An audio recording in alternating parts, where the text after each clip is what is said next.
Hey, it's Raven Tactical. So we're going to do a little bit of news. It looks like, continuing with what the Democrat Party was talking about, that you're going to see a universal push for background checks, right? So goodbye private sales. Goodbye being able to sell a gun to your neighbor. Goodbye even loaning a rifle to your neighbor. So you could be committing a felony just by saying, "Hey, I need a rifle for hunting this year. Here, you take mine."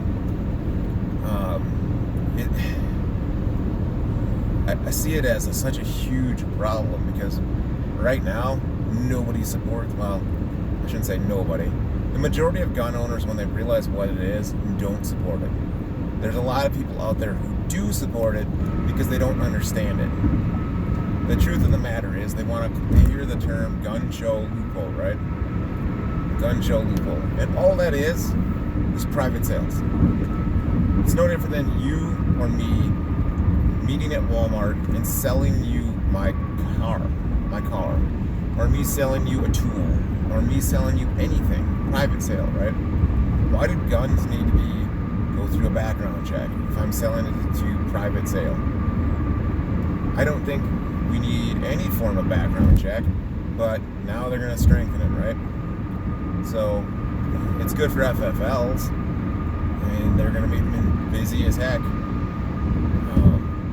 The problem when you have a background check like what they're going to do is you no longer can say, "I sold my rifle." And the whole concept of "I lost it in the pond" or "I lost it in the lake," that might become a felony because you didn't report it stolen, or you didn't report it lost, so they might use that against you. And what I can see happening in the future is, hey, so we finally get background, they get that passed, and they finally go through and say, "We want to ban X gun." Well, what they do is they go to the manufacturer and they start the paper trail backwards. They go to the manufacturer. "Well, you guys sold 2,000 of X gun." Well, they're going to go to the FFLs that it got sold to. Well, in the FFL, they go through and they have to find the individual persons. Now, see, the thing is, the FFL will have it on the books, on their books, and then they'll have the transfer book, so the property book, right? So that it was sold. They're going to go through the paperwork and go, "Hey, well, they sold it to Jim Bob and Joe Bob and all this." It becomes somewhat of an issue, right?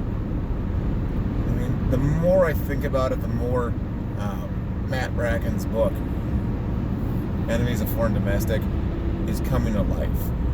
And it's true. That book, again, go and read it. Go and read that book.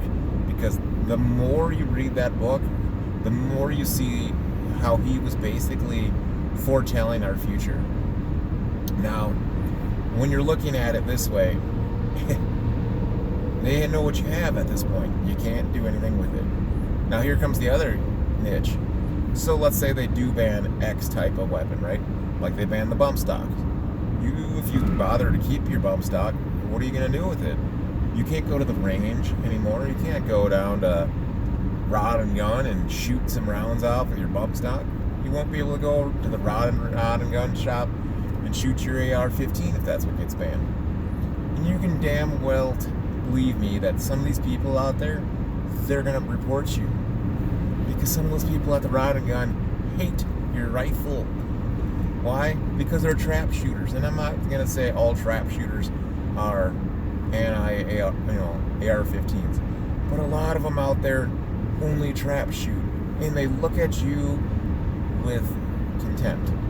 Because you're out there making noise, shooting your basically a sporting rifle, and they don't agree with it. They don't like it. It's not what they do.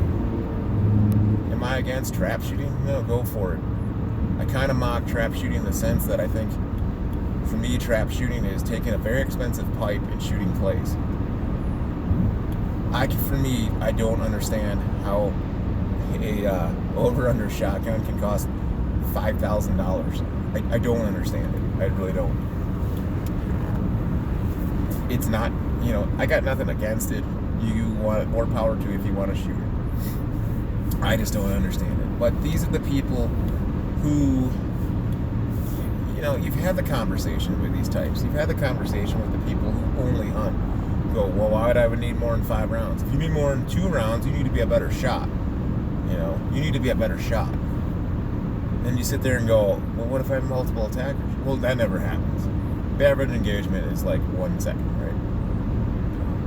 Anyways, that's kind of going off tangent, but this background check thing is kind of scary.